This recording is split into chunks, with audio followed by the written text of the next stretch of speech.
Hi ಎಲ್ಲರಿಗೂ ನಮಸ್ಕಾರ. ನನ್ನ ಯೂಟ್ಯೂಬ್ ಚಾನಲ್ಗೆ ಸ್ವಾಗತ. ನಾನಿವತ್ತು ತುಂಬ ದಿನ ಆದಮೇಲೆ ಯೂಟ್ಯೂಬಲ್ಲಿ ವ್ಲಾಗ್ ಮಾಡೋಣ ಅಂತ ಎಷ್ಟೋ ದಿನ ಆದಮೇಲೆ ನನಗೆ ರಜಾ ಸಿಕ್ಕಿತ್ತು. ಸೊ ಇವತ್ತು ಮನೇಲೇ ಇದ್ದೆ. ಬೆಳಗ್ಗೆ ಎದ್ದಿದ ತಕ್ಷಣ ಮಳೆ ಬರ್ತಿತ್ತು, ಆನೆಕಲ್ಲು ಬೀಳ್ತಿತ್ತು. ಅದಾದಮೇಲೆ ನಾನು ಕುಡ್ದೆ ಮಿಲ್ಕ್ ಶೇಕ್. ಆಮೇಲೆ ರೆಡಿ ಆಗಿಬಿಟ್ಟು ನಾನು ಸ್ವಲ್ಪ ಆಲ್ಡಿಗೆ ಹೋಗೋದಿತ್ತು, ಸೊ ರೆಡಿ ಆದೆ. ಬ್ರೇಕ್ಫಾಸ್ಟ್ಗೆ ಸ್ಕ್ರಾಂಬಲ್ಡ್ ಎಗ್ಸ್, ಮಶ್ರೂಮ್ ಮತ್ತು ಸ್ಪಿನಾಚ್ನ ತಿಂದೆ. ಅದಾದಮೇಲೆ ನಾನು ಬಂದೆ ಆಲ್ಡಿ ಹತ್ರ. ನನ್ನ ಹತ್ರ ತುಂಬ ದಿನದಿಂದ ಬಾಟಲ್ ಕಲೆಕ್ಷನ್ ಇತ್ತು, ಅದನ್ನು ಇವತ್ತು ರಿಟರ್ನ್ ಮಾಡೋಣ ಅಂತ ಬಂದಿದ್ದೀನಿ. ಈ ಬಾಟಲ್ಸ್ಗೆ ನಮ್ಮ ಹತ್ರ ಫಸ್ಟೇ ಅಮೌಂಟ್ನ ಪೇ ಮಾಡಿಸ್ಕೊಂಡಿರ್ತಾರೆ, ಸೊ ನಾವು ಅದನ್ನು ರಿಟರ್ನ್ ಮಾಡಿದ್ರೆ ರೀಸೈಕಲಿಂಗ್ ಯೂಸ್ ಮಾಡ್ತಾರೆ. ಟೋಟಲ್ €4.75 ಬಂತು. ನಾನು ಹಾಕಿದ್ದು 29 ಬಾಟಲ್ಸ್.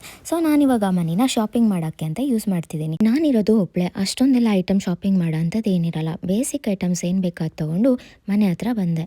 ಊಟಕ್ಕೆ ಚಪಾತಿ ಮತ್ತು ಟೂನಾ ಎಗ್ಸ್ನ ತಿಂದೆ. ಅಷ್ಟರಲ್ಲಿ ನನ್ನ ರೂಮೇಟು ರೊಟ್ಟಿ ಮಾಡ್ತಿದ್ರು. ನಾನು ಹೆಲ್ಪ್ ಮಾಡೋಣ ಅಂತ ಹೋದೆ. ಅವರು ರೊಟ್ಟಿನ ತುಂಬ ಚೆನ್ನಾಗಿ ಮಾಡ್ತಾರೆ. ನನಗೂ ಬಿಸಿ ಬಿಸಿ 2 ರೊಟ್ಟಿ ಹಾಕೊಟ್ರು. ಚೆನ್ನಾಗಿ ತಿಂದು ಇವಾಗ ರೂಮ್ ಕಡೆಗೆ ಬಂದೆ. ಮೂವಿ ನೋಡೋಣ ಅಂತ ಕೂತ್ಕೊಂಡೆ. ತುಂಬಾ ಬೋರ್ ಆಯಿತು. ಅದಾದಮೇಲೆ ನಾನು ಹೋದೆ ಬಾಲ್ಕನಿ ಹತ್ರ. ನನಗೆ ಇಲ್ಲಿ ನಿಂತ್ಕೊಂಡು ಬರ್ಡ್ಸ್ನ ವಾಚ್ ಮಾಡೋದಂದರೆ ತುಂಬಾ ಇಷ್ಟ.